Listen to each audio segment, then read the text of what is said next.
Pemirsa, ratusan bahan kebutuhan pokok yang seharusnya dibagikan kepada warga di Lombok Timur, Nusa Tenggara Barat menumpuk di kantor-kantor desa. Kepala desa belum membagikan sembako tersebut karena baru diberikan setengahnya oleh pihak penyedia. Bukan kelamaan, kemarin Jumat. Udah berapa hari ini, Bu? Udah Jumat. Ratusan karung beras, minyak goreng, dan telur ini menumpuk di kantor desa Danger, Kecamatan Masbagi, Lombok Timur, Nusa Tenggara Barat. Bahan kebutuhan pokok yang akan dibagikan kepada warga terdampak corona ini belum disalurkan. Pasalnya, dari 6 jenis barang yang akan diterima warga belum semua didistribusikan ke pemerintah desa. Rencananya selain beras, minyak goreng, dan telur, warga juga akan mendapat suplemen minyak kayu putih dan masker. Kepala desa pun bersikeras akan membagikan kepada warga jika semua barang sudah dipasok. Pasti menjadi problem bagi kita yang ada di desa. Jadi kita tidak mau mendistribusikan apapun bentuknya, kecuali kalau udah lengkap itu semua, baru kita akan gelar semua atau mendistribusikan barang tersebut. Bagaimana desa? Menurut Dinas Sosial Lombok Timur, keterlambatan sejumlah barang dikarenakan penyedia bahan kebutuhan pokok yang berbeda-beda.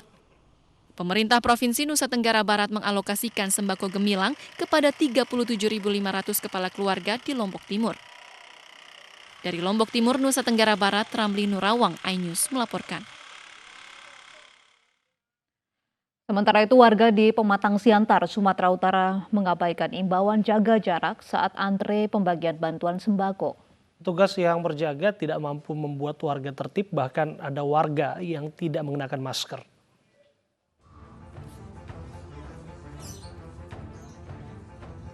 Puluhan warga Kelurahan Martoba, Pematang Siantar, Sumatera Utara mengantre pembagian bantuan sembako akibat pandemi corona.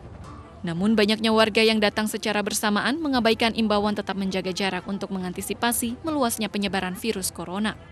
Pengawasan yang kurang dari petugas membuat warga tetap berkerumun demi mendapatkan bantuan berupa beras, gula, telur, dan minyak goreng. Sementara itu, seorang warga merasa kecewa lantaran namanya dicoret dari daftar warga yang berhak menerima bantuan. Oh, ada terdaftar? Ada terdaftar nama, udah keluar. Tapi di sini waktu kita mau ngambil nggak bisa. Alasannya nggak bisa diambil? Alasannya karena suami kerja di STPC, gaji ada gaji bulanan. Itu kan COVID juga. Terdampak juga ya, Bu? Iya. Jualan kita nggak jualan. Dari apa diperkecil waktu, mengecil pencarian. Anak sekolah.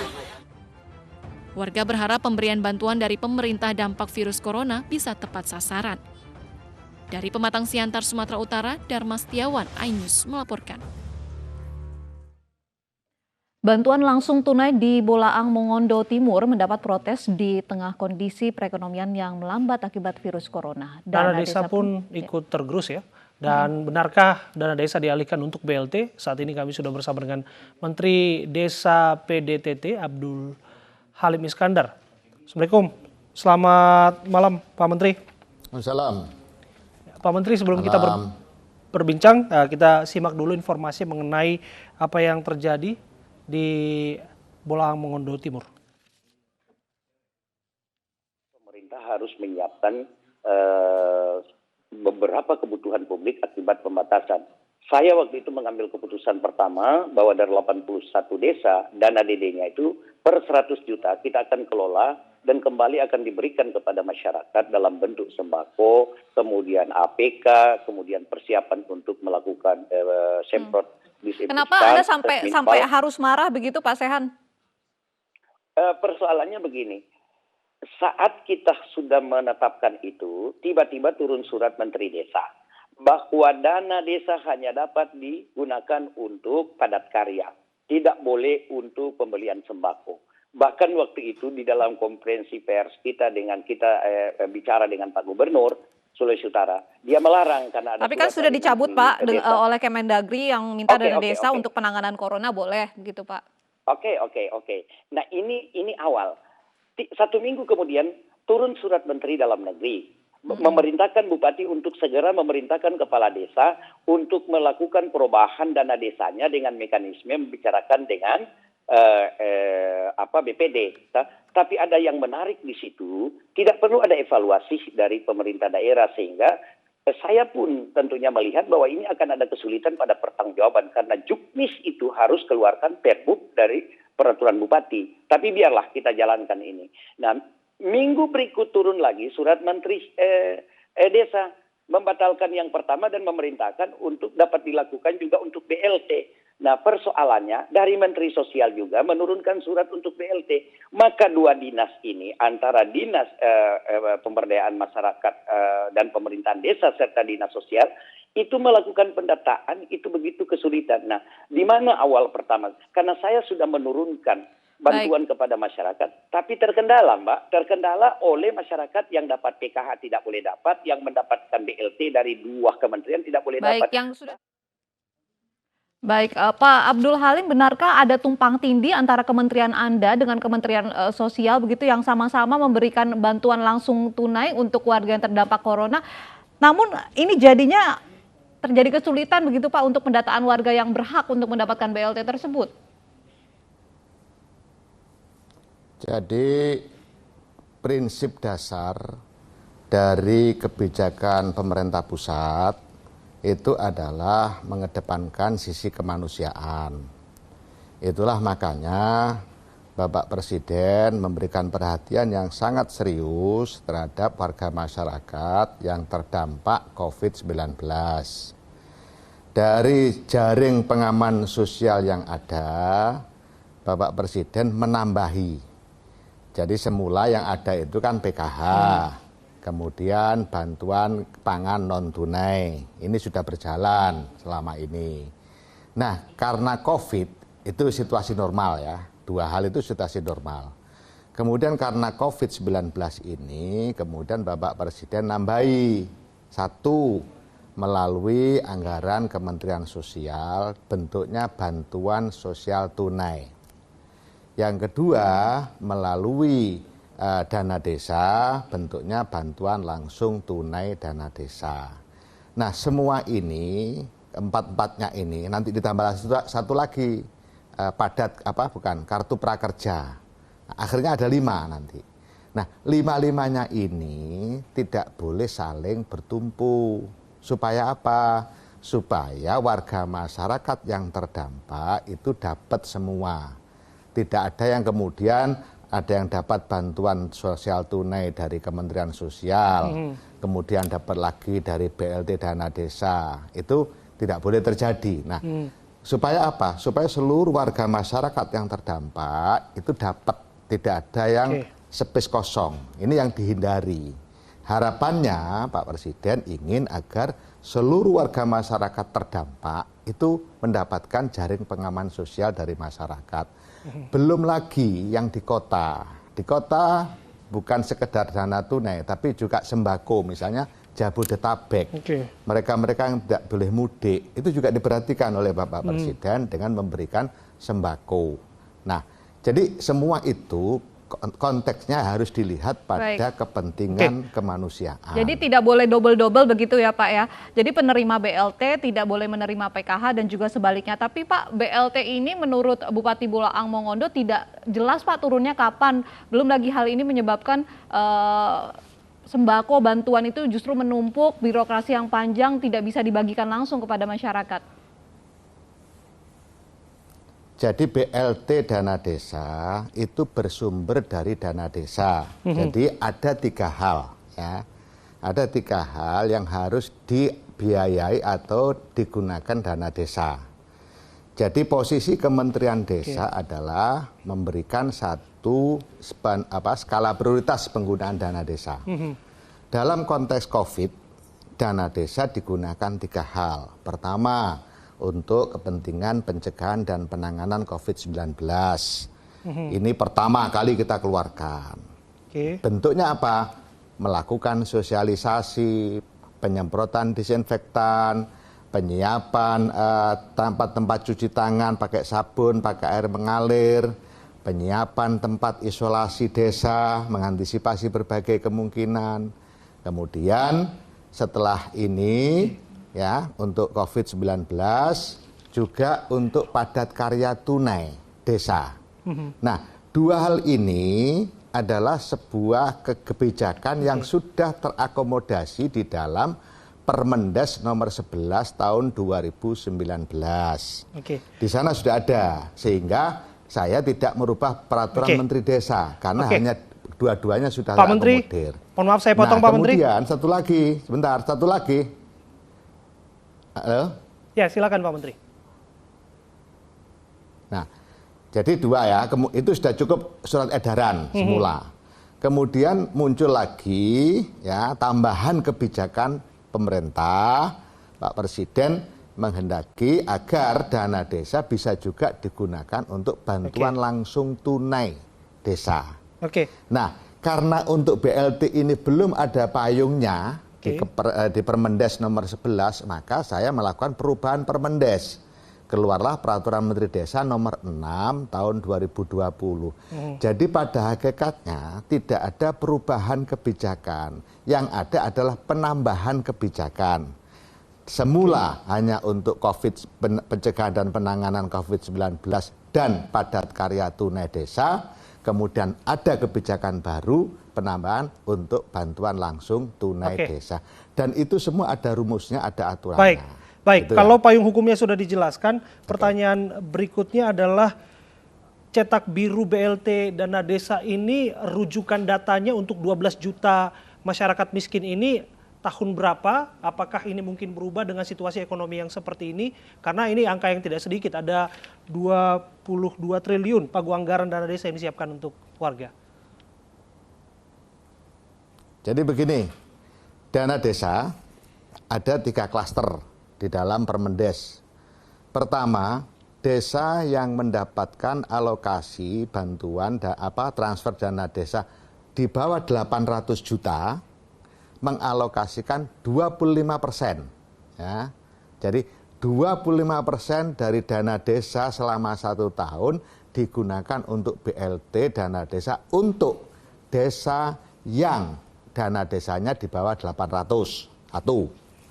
Yang kedua, desa yang besaran dana desanya di atas 800 sampai 1,2 miliar setahun dialokasikan 30% untuk BLT dana desa. Yang ketiga, desa yang dana desanya 1,2 M ke atas atau di atas 1,2 M mengalokasikan 35% dari dana desa untuk BLT bantuan langsung tunai. Jadi ada rumusnya. Masing-masing desa berbeda-beda sesuai dengan berapa dia mendapatkan transfer dana desa setiap tahunnya. Dari situ Pak Menteri kita ingin lebih detail lagi bagaimana kemudian bantuan ini bisa disalurkan. Karena prinsipnya kan bantuan ini seharusnya memang tidak hanya untuk respon saja tanggap, tapi harus cepat juga tepat sasaran bagi mereka yang membutuhkan. Nah justru itu harus tepat sasaran itulah makanya kemudian di dalam Permendes jelas sekali. Pertama, diwajibkan tiap desa membentuk yang namanya relawan desa lawan COVID-19. Ketuanya langsung kepala desa, wakilnya ketua BPD, anggotanya RT, RW, PKK, Karang Taruna, tokoh agama, tokoh adat, tokoh budaya, jelas sekali di sana. Mitra kerjanya siapa? Babinsa, Babin Kamtipmas. Nah, tugas dari relawan desa lawan COVID-19 yaitu melakukan sosialisasi terkait dengan COVID. Termasuk, nah ini yang penting kaitannya dengan BLT, termasuk melakukan pendataan terhadap warga berbasis RT yang kena dampak COVID-19 yang, ya harus jelas, yang belum mendapatkan PKH, belum mendapatkan bantuan pangan non-tunai, dan tidak mendapatkan kartu prakerja. Jadi BLT dana desa betul-betul mengisi ruang kosong akibat korban COVID-19 yang belum tercover oleh jaring pengaman sosial. Nah itu dilakukan pendataan di desa, kita tidak ikut campur, terserah desa dalam melakukan pendataan. Pendataan di tingkat RT dibawa ke Musdesus. Baik. Kenapa harus Musdesus? Supaya semua warga tahu, oh itu betul layak untuk dapat, oh itu tidak layak.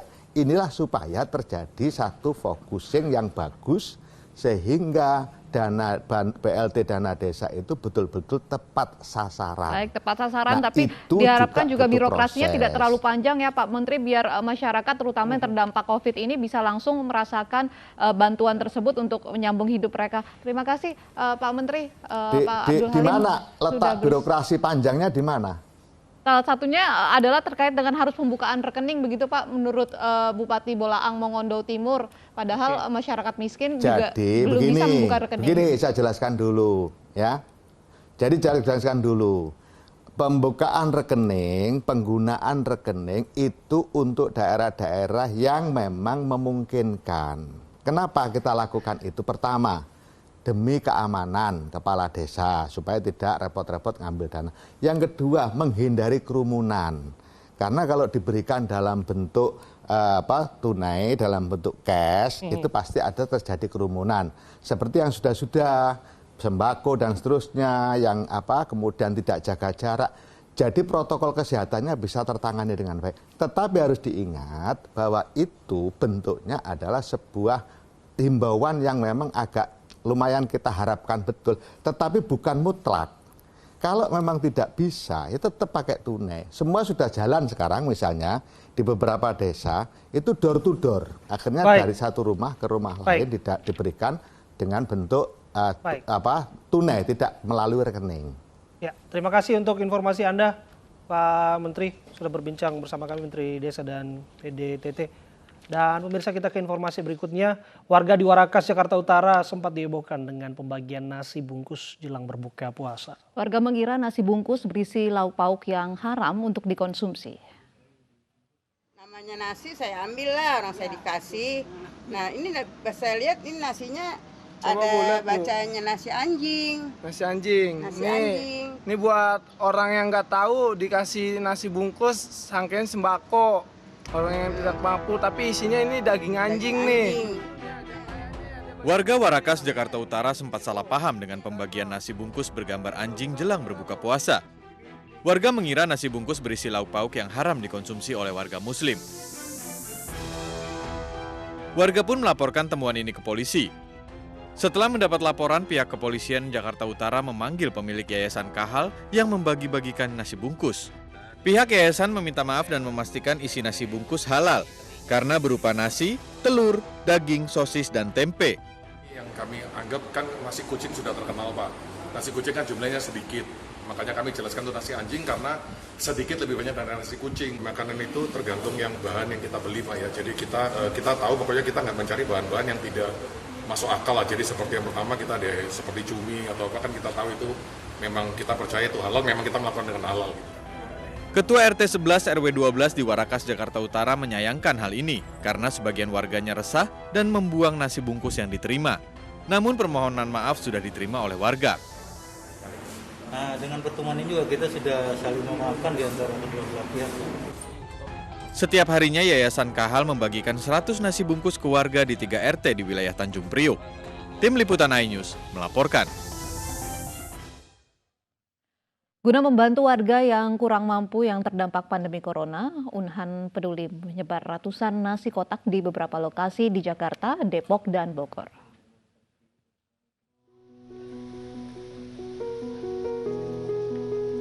Universitas Pertahanan ikut berkontribusi di tengah pandemi COVID-19 dengan menyalurkan bantuan berupa nasi kotak di Pluit dalam RT 10 RW 8, Kelurahan Penjaringan, Jakarta Utara. Ada sekitar 300 nasi kotak yang dibagikan kepada warga. Pembagian bantuan disalurkan langsung kepada warga melalui RW dan RT yang kemudian diberikan langsung dari pintu ke pintu. Jadi Universitas Pertahanan mewujudkan atau melaksanakan program Unhan Peduli ini dalam rangka pengabdian kepada masyarakat sekaligus membantu masyarakat yang terdampak wabah COVID-19. Jadi intinya kita mendukung upaya pemerintah bagaimana supaya masyarakat juga tetap tinggal di rumah. Jadi makanya pembagian nasi ini, kotak nasi ini nanti akan door to door, Mbak. Oh, saya sangat berterima kasih bantuan dari Unhan ini karena sangat bermanfaat sekali dengan warga di wilayah RT 10 ini karena terdampak COVID-19 ini. Tak hanya di Jakarta, Unhan Peduli juga menjangkau Depok dan Bogor. Bantuan nasi kotak diharapkan bisa membantu meringankan beban warga terdampak COVID-19, terutama mereka yang tidak mendapat pemasukan akibat pandemi corona ini. Dari Jakarta, Nila Matsuna dan Pandu Laras, iNews melaporkan.